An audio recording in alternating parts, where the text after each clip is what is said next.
राधे राधे प्रभु जी, आप सबको राधे राधे। आप सभी अच्छे होंगे, प्रसन्न होंगे, स्वस्थ होंगे। आप सभी का मेरे यूट्यूब चैनल पे हार्दिक वंदन है, सबका स्वागत है। आज आपके लिए मैं एक बहुत ही सुंदर प्रसंग लेकर के आया हूँ। प्रसंग है मिट्टी का प्रभाव। जिस भूमि में जैसे कर्म किए जाते हैं वैसा ही संस्कार वह भूमि भी प्राप्त कर लेती है। कहने का भावार्थ ये है कि हम बच्चों को जैसे संस्कार देंगे हमारे बच्चे उसी संस्कारों में ढल जाएंगे।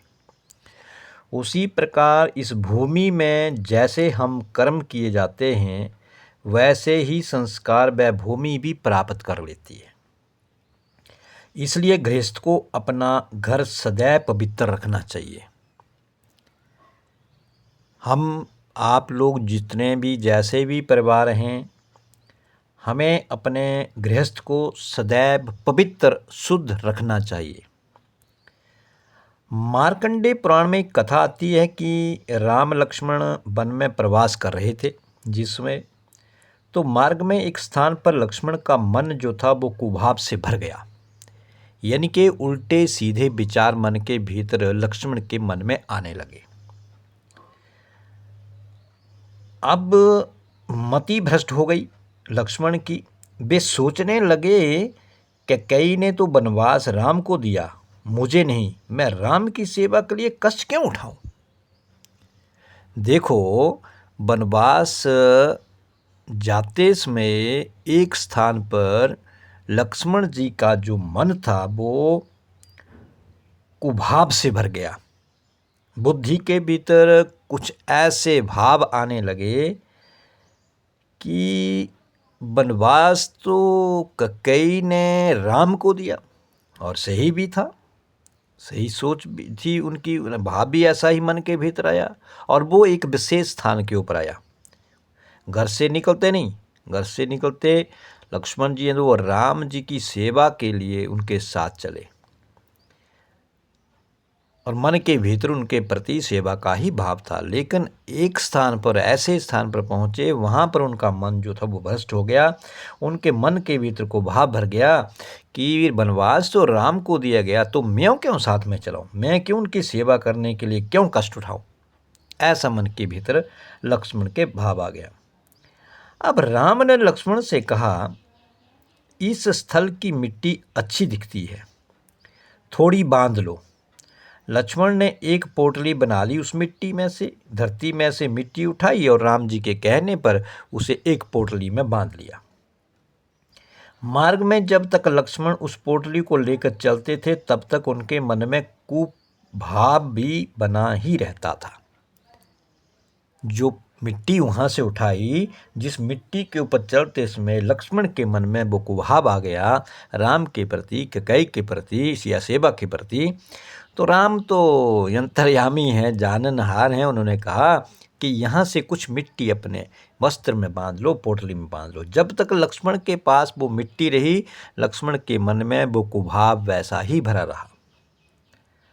किंतु जैसे ही उस पोटली को नीचे रखते उनका मन राम सीता के लिए ममता और भक्ति से भर जाता। लक्ष्मण ने इसका कारण राम जी से पूछा कि जब ये पोटली मैं अपने हाथ में ले लेता हूँ, अपने पास रखता हूँ, तो मन के भीतर कुभाव आ जाते हैं, आपके प्रति मेरे मन के भीतर ऐसा भाव प्रकट हो जाता है। लेकिन जैसे ही मैं इस पोटली को रख देता हूँ तो आपके प्रति, माता सीता के प्रति मन में सेवा भाव भर जाता है, ममता भर जाती है, भक्ति से मेरा मन बन जाता है। तो इसका कारण राम जी से पूछा। तो श्री राम ने कारण बताते हुए कहा, भाई तुम्हारे मन के इस परिवर्तन के लिए दोष तुम्हारा नहीं है, बल्कि उस मिट्टी का प्रभाव है। कई बार हमारा दोष नहीं होता है, उस स्थान का दोष होता है। उस स्थान की जो तरंगें हैं जो हमारे भीतर प्रवेश कर जाती हैं, उस धरा की, उस जगह की, और हमारा मन फिर कुभाव से भर जाता है। अगर अच्छे स्थान पर हम गए हों, मान लो हम कहीं तीर्थों में गए हैं, गंगा में स्नान करने गए, काशी प्रयाग जैसे जैसे तीर्थों पे जाते हैं, तो वैसे जहाँ पर जिस धरा पे हम जाते हैं तो हमारे मन के भीतर वो शांति प्रकट हो जाती है, हमारे मन के भीतर एक भक्ति जागृत हो जाती है। तो यानी कि स्थान का महत्व बहुत भारी है। और जैसे ही हम कहीं काट छांट हो रही है, कसाई किसी जानवर को काट रहा है, जीवों को हत्या कर रहा है, तो वहाँ की धरती जो है खून से रंगी होगी, वहाँ पर वो कुहा भरा पड़ा होगा धरती की, फिर वो संस्कार वैसे होंगे। तो वहाँ पर हमारा मन जो है उस धरा के ऊपर जाने के ऊपर हमारा मन भी वैसे विचलित हो जाएगा। तो राम जी ने जब ये कहा कि भाई तुम्हारे मन में इस परिवर्तन के लिए दोष तुम्हारा नहीं है, तुम्हारे मन का नहीं है, बल्कि उस मिट्टी का प्रभाव है जिस भूमि पर आप खड़े थे। जिस भूमि पर जैसे काम किए जाते हैं उसके अच्छे बुरे परिणाम परिणाम जो हैं, उसके अच्छे बुरे जो परमाणु हैं उस भूमि भाग में और वातावरण में भी छूट जाते हैं। जिस स्थान की मिट्टी इस पोटली में है वहाँ पर शुद्ध और उपशुद्ध नामक दो राक्षसों को निवास था। अब राम जी लक्ष्मण को कहते हैं कि जिस धरती के ऊपर आप खड़े थे, जिस धरती की आप मिट्टी उठा के लाए थे, उस धरती पर वहाँ पर एक शुंड और दूसरा उपशुंड नामक दो राक्षसों का निवास था।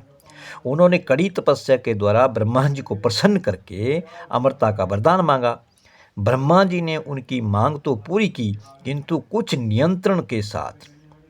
उन दोनों भाइयों में बड़ा प्रेम था, अतः उन्होंने कहा कि हमारी मृत्यु केवल आपसी विग्रह से ही हो सके। ब्रह्मा जी ने वर दे दिया।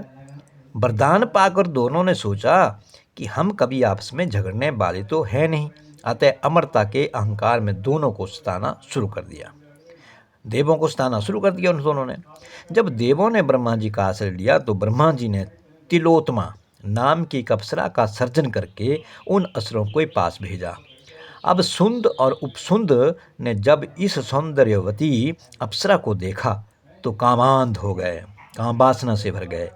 तुम मेरी हो, तुम मेरी हो, एक कहे तुम मेरी हो, दूसरा कहे तुम मेरी हो, सुंद कहे तू मेरी है, उपसुंद कहे तू मेरी है, और अपनी अपनी कहने लगे। तब तिलोत्तमा ने कहा कि मैं तो विजेता के साथ विवाह करूंगी। तब दोनों भाइयों ने विजेता बनने के लिए ऐसा घोर युद्ध किया कि दोनों मर गए, झगड़ करके लड़ाई करके मर गए। वे दोनों असुर जिस स्थान पर झगड़ते हुए मरे थे उसी स्थान की यह मिट्टी है, अतः इस मिट्टी में भी द्वेष, तिरस्कार और वैर का सिंचन हो गया। यानी कि इस कथा का कहने का भावार्थ मेरा यह है कि जिस धरा के ऊपर हवन, पूजा पाठ ये कार्य किए जाएंगे, ऐसे कर्म किए जाएंगे जो वो धरती जो है वो शुद्ध हो जाएगी। उस धरती के भीतर वो संस्कार जो होंगे मंत्रोच्चारण द्वारा उसके भीतर प्रवेश कर जाएंगे, और जिस धरा के ऊपर युद्ध होगा, लड़ाई होगी, कलह होगी, हर समय आपस में लड़ते झगड़ते रहेंगे, उस धरा के भीतर, उस पर वातावरण के भीतर वो परमाणु, वो अंश, वो उस धरा के भीतर प्रवेश कर जाएंगे, और वहाँ पर हम जाएंगे तो हमारी बुद्धि भी वहीं पे वैसी ही हो जाएगी।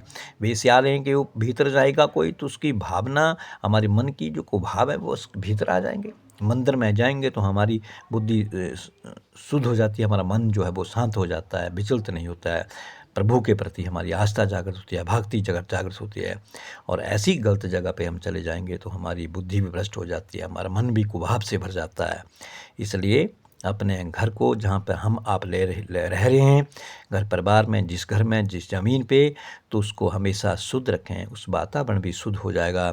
वहाँ पर अगर मंत्रोच्चारण होगा, जहाँ पर शंख बजेंगे, घंटियाँ बजेंगी, मंत्रोच्चारण होगा, हवन होगा, पूजा पाठ होगी, तो जो वातावरण है, जो धरती है, वो हमारे घर की, जो हमारे आसपास का जो वातावरण है, हमारे आसपास की जो धरती है, वो भी हमारी जो है वो शुद्ध हो जाएगी, और उस धरती के भीतर वैसे ही अच्छे से संस्कार जो हैं वो भर जाएंगे। इसलिए हमेशा अपने घर को, परिवार को शुद्ध रखें, भजन कीर्तन करें, प्रभु का नाम करें, सुमन दें, तो हमारी धरा जो है वो पवित्र हो जाएगी, उसके भीतर अच्छे संस्कार हो जाएंगे। तो ये तो मिट्टी का प्रभाव उस मिट्टी के भीतर भी प्रवेश कर जाता है। इसलिए अच्छे विचार रखें, अच्छी सोच रखें, अपने धरा को पवित्र रखें, साफ सुथरा रखें, अपनी धरती को गंदगी से ना ढकें, गंदगी ना फैलाएं उस धरा के ऊपर। अपने अड़ोस में, पड़ोस में, अपनी मकान के आगे पीछे दाएं जहाँ भी है साफ़ सुथरा शुद्ध रखना चाहिए, जिससे हमारी धरती जो है वो शुद्ध हो जाए, और धरती के भीतर जो है अच्छे अच्छे संस्कार प्रवेश कर जाएं, जिससे वहाँ पर किसी प्रकार का कुभाव ना पड़े।